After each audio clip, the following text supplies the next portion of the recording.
Okay, so I was given instructions by the organizers that we have nice networking drinks to get to. So we'll make this panel as pacey as possible. President Taman talked about nutrition. Mr. Bill Gates talked about malnutrition. So maybe I ask you, June, from UNICEF, from your point of view, from UNICEF's point of view, what is this issue about nutrition, perhaps in Asia or perhaps in the world as well? Is this on? Yes, sorry. Yeah. Sorry. No, thank you so much for that and for the opportunity to be on this panel to speak about nutrition. It's actually very nice to have many women panelists here. So, no, we think of nutrition as a sector, but what it is it's really linked to and dependent on and contributes to outcomes in many other sectors, such as health and education and even national economy. We see that nutrition plays a key role in the present and future of the world's children, and half of whom call Asia and the Pacific home. Or this is actually 1 billion children in the Asia-Pacific region. So even though in East Asian Pacific, we've had amazing progress on many fronts, the numbers are still staggering, and we have a significant triple burden of malnutrition. This is undernutrition, micronutrient deficiencies, and rising obesity. So the numbers are 19 million children are stunted, 5.7 million children are wasted.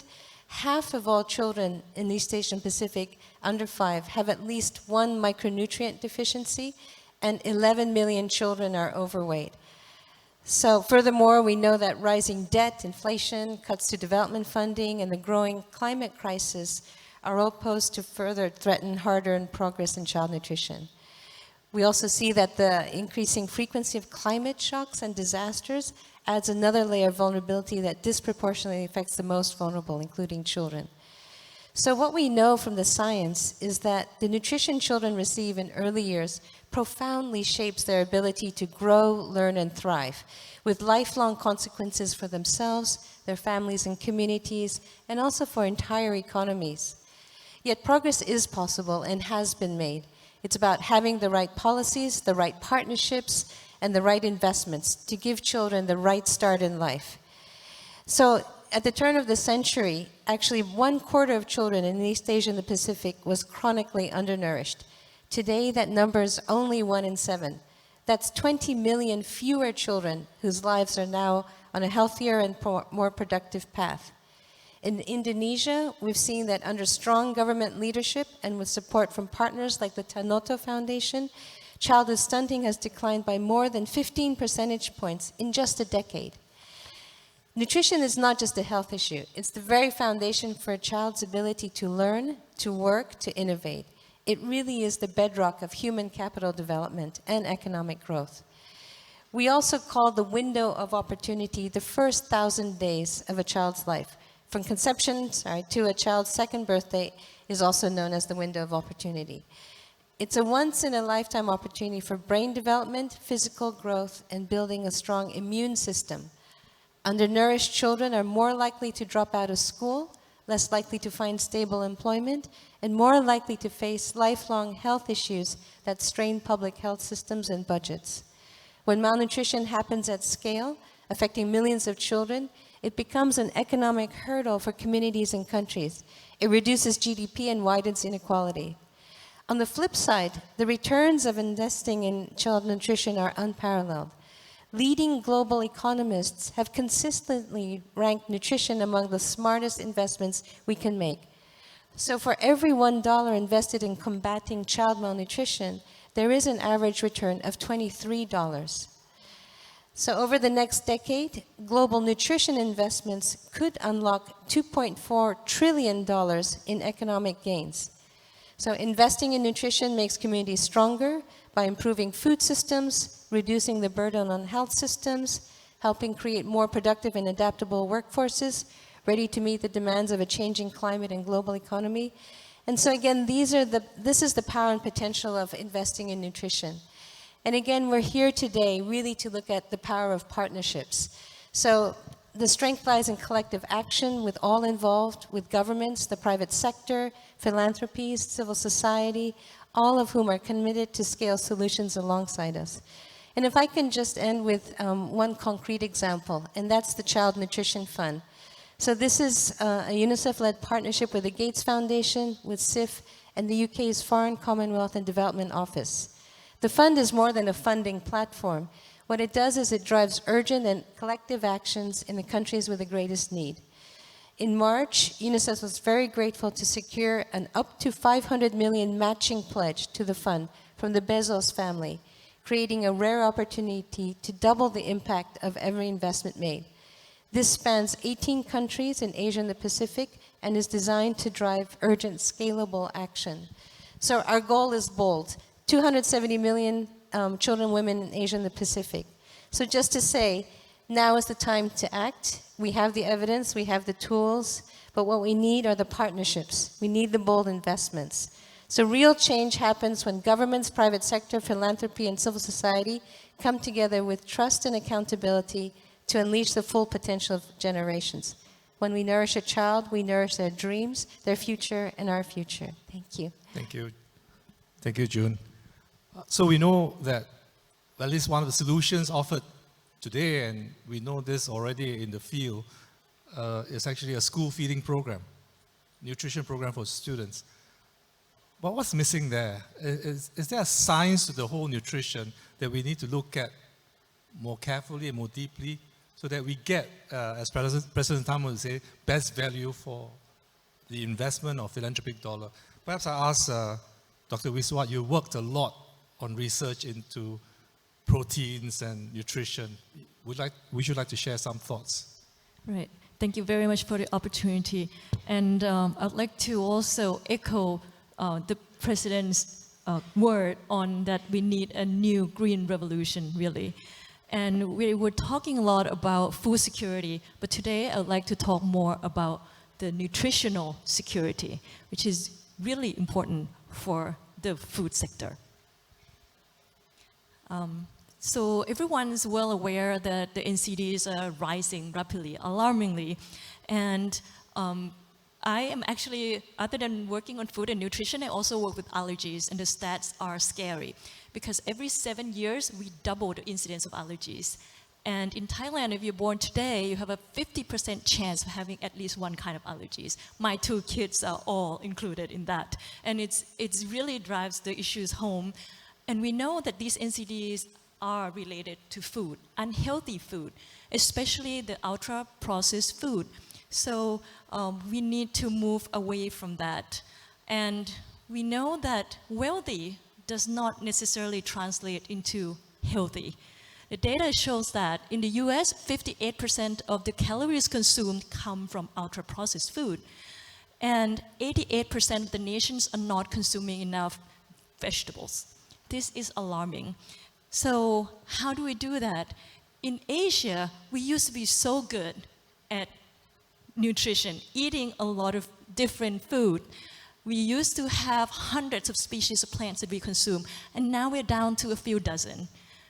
That's not acceptable. So we need to reverse this. So my first point is that we need to increase or at least preserve the variety of the food that we are eating. Because the higher the variety, the more kinds of metabolites that we have. And the more metabolites we have, not only nourish your body, but also nourish your friends, your gut microbiome. And the gut microbiome, their numbers are actually almost the same as your cell numbers. So these actually give you a much healthier body. So as we're talking a lot about partnerships today, gut microbiome and your body, they work as partners in creating well-being. And more than that, we have to make sure that we are taking care of our soil. Again, the soil, the physical soil, has to work in partnership with the soil microbes. And as we know, we've been eroding the soils with heavy agrochemicals, fertilizers. Our soils are dying. Our soil microbes are dying. And if they're dying, nothing good will come alive out of that. So we need to go deeper to the source of good food, good agriculture. We need good soil microbiome. So, and we all know that here in Asia, we are going to face a lot of change, a lot of challenges as the climate is changing. So soil microbiome will be severely affected. So we need to work together and make sure that we nourish the soil as well as nourish our body and the microbiome. So what am I talking about when I mean by the new green revolution? And I think it has to come very soon, and it's probably going to start from here. I mean, we have to work together. Partnership is very important. We want to maximize the nutritional security and sustainability. So agri-tech is a deep tech that we work together with biotechnology, microbes, plants, and this also includes proteins. Proteins have to come from multiple sources, unlike what we're talking about today. And we also need to work together with the AI and digital technology. With all the data science, the data centers that are emerging in this region, we want most of them to be working on agriculture as well.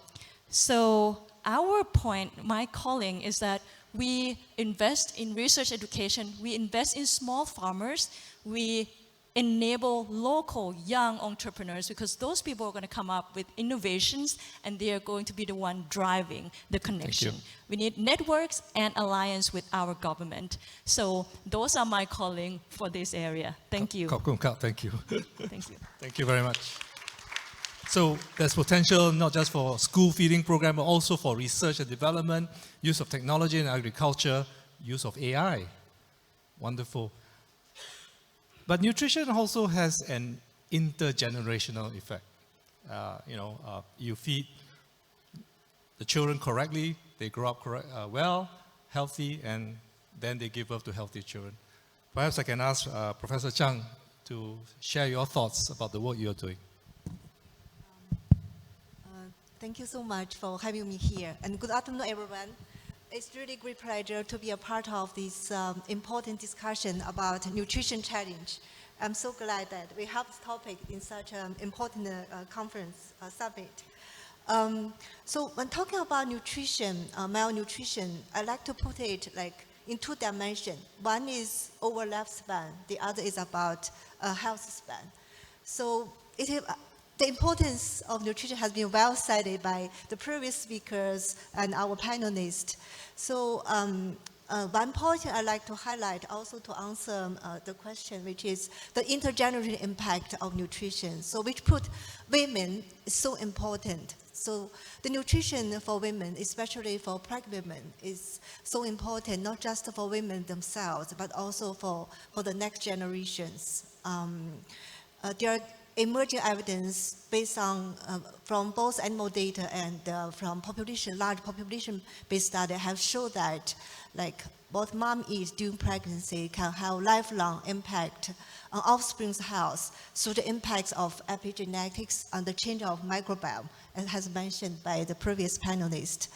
The other thing like importance about the intergenerational impact of nutrition is it's not just about undernutrition. So we talk about malnutrition, a lot of us think about undernutrition, like most related to micronutrient deficiency, which is true. It is quite common, especially in Asian population. But on the other side is overnutrition. If you think about like the diabetes pandemic, this is an obvious example. So actually, Asian population so 60% of diabetes cases actually from Asian. And, but on average, like Asian population, they are not that big, right, in size. So why? So behind this is about the nutrition. So unhealthy diet, like what just mentioned by the previous panelists, like increased intake of ultra-processed food intake, and the food, especially diet pattern, like in fiber intake and high in refined carbohydrate intakes, and also sugary beverage. This is also more common in Asian populations. So all these may have a long-term impact on the next generation. Some of you may know the diabetes begetting diabetes vicious circle. That is well studied about the impact of malnutrition, overnutrition on the next generation. So I know the time is very limited. I'm going to save some time. So just to conclude, so I like to call like more efforts, more investment on the nutrition and the women's health, especially to improve nutrition status like pre and during pregnancy. That will have lifelong impact for the next generation and the future generations of us. Thank you very much. So not just malnutrition, undernutrition, but overnutrition. And I think all of us in Singapore know about diabetes and how we are facing that as a major challenge. But what you shared, Professor Chang, is a nice segue into what I hope Professor Chua will share about children and nutrition and the work that we have done at the KK Milk Bank, initially supported by the Temasek Foundation and now mainstream in Singapore. Hi, good afternoon, everyone. It's a great pleasure to be here, and always very difficult to be the last in a panel of very distinguished speakers. So as you have heard already, that the first 1,000 days is really a critical window for establishing a strong foundation so as to fulfill a child's potential. And nutrition during this period not only affects the child's neurodevelopment, but also the risk for cardiovascular, renal, as well as metabolic health later on in life. And truly, the transgenerational and intergenerational impact of nutrition is very real. So what a mother takes during her pregnancy can result in epigenetic influence in how the genes are expressed, and therefore it will impact on the health of the immediate offspring as well as that of subsequent generations. So you might have heard of this saying that you are what you eat, but in actual fact, you are also what your mom ate during pregnancy. So studies have shown that what a woman consumes during her pregnancy can influence the child's food preferences, satiety, even the child's body composition, and whether this child will develop diabetes later on in life. And interestingly, for example, if a grandmother, her nutrition during her own pregnancy influences the nutrition of the mother in fetal life, and it can also impact on the birth weight of this grandmother's future grandchild. So you can see the far-reaching consequences of nutrition. And if a mother starts off her pregnancy in poor health, it means that this poor health will be transmitted or passed down to future generations. And that's how important it is to optimize a woman's health prior to and during pregnancy. And after delivery, exclusive breastfeeding for the first 6 months is a very essential component of this developmental period. And for the baby who is born vulnerable and premature, sometimes getting enough breast milk is really a challenge because her mother could be in poor health. That is why we need to provide a safe source of pasteurized donor human milk to this vulnerable population to ensure that they also have a best start in life. But in a multicultural society like Singapore, ensuring that we address cultural differences, for example, milk kinship, is very important to ensure the success of a program such as a Human Milk Bank. So we are very fortunate in Singapore to have a fatwa that is released by the Islamic Religious Council that supports the use of donor milk in the preterm population by stating that in this vulnerable population, the use of donor human milk is actually life-saving and life-preserving, and therefore it does not confer milk kinship. So I'd also like to come back to the point about malnutrition, that it has got two spectrums. You have got undernutrition on the one hand and overnutrition on the other. But the two are actually very closely related. And in Asia, we are seeing a rise in obesity in low and middle income Asian countries because children who are undernourished when they are young tend to grow up into adults who are overweight and obese. And why should we be concerned about this? Because this will translate into greater burden in terms of healthcare costs for families as well as for societies. And it will also result in problems in terms of intergenerational health. Thank you. It is estimated that by 2030, about 21 million children between 5 to 19 years in Asia will be living with obesity. So that's why it's very important we invest in the health of families, especially that of women and young children. Thank you. So thank you very much. I have a very, it may be a naive question. I'm listening to all of you. Does it mean that men can eat anything? That we only have to worry about women and nutrition? Or, I mean, those of us men in the room here, are we, is there something in that men have to pay attention to? Okay, actually men are equally important. You Prof. agree? Zhang, you want to go first? Please. Yes. Sorry, this was not in the script, by the way. That's why they're all. Go ahead, please. Yeah, so first of all, the reason I hope you all agree, the reason we emphasize for women's health, because we feel women play a major role in the family. So they cook for the family, they prepare food, select shopping for the majority of the case. So it's really important for the next generation and for the family health. And they can be a role model, hopefully, to affect the whole family. Okay. But to change behavior of a man is more difficult based on data from behavior research. Men are more difficult. The behavior change. Behavior change in men are more difficult. Okay. And go ahead. There has some, my panel may have some other opinions. Yeah, there are data from experimental study to show actually nutrition or food intake, especially food high in saturated fatty acids or fried food, that can actually affect the sperm quality of men. So there's those hard data. So to show fatty that. foods affect your sperm quality, men, gentlemen around the room That's here. only one example. Yeah, okay. Anybody wants to comment? And for the rest of the panelists, you have the remaining time. I need for you to think of the one rallying call you want to make to our friends and partners in the room. But meanwhile, Prof, you want to comment about men and nutrition?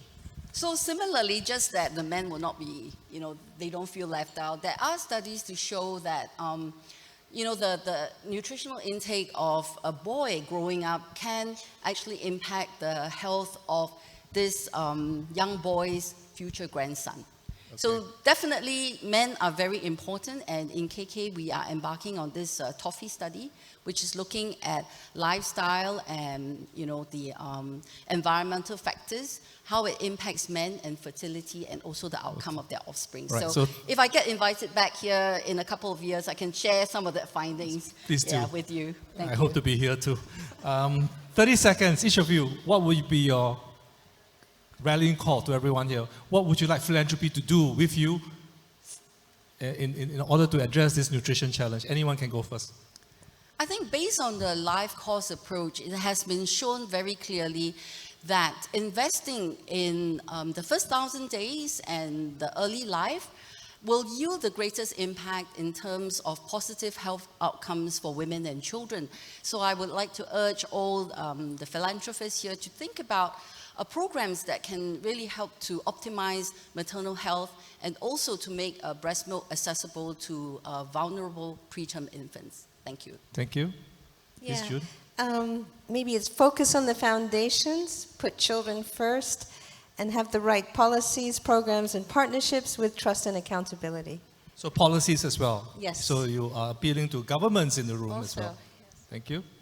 So I'd like to call for more supports in young entrepreneur, because agri-tech takes longer, a lot longer than other types of tech. So VCs are not really investing in. We need seed money, pun intended, in order to grow agri-tech. Seed money, thank you. Seed money, pun intended. I think you all didn't get that. Can you repeat that? Seed money, pun intended. Okay.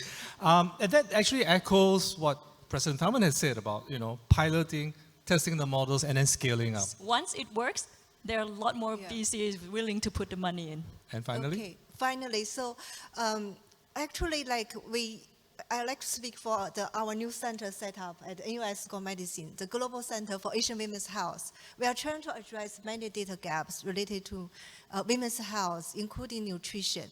So I really like to call help or investment in women's health. It's not just for women themselves, but for the next generation and for the entire society. Please join me in thanking our 4 eminent panelists here. Thank you so much.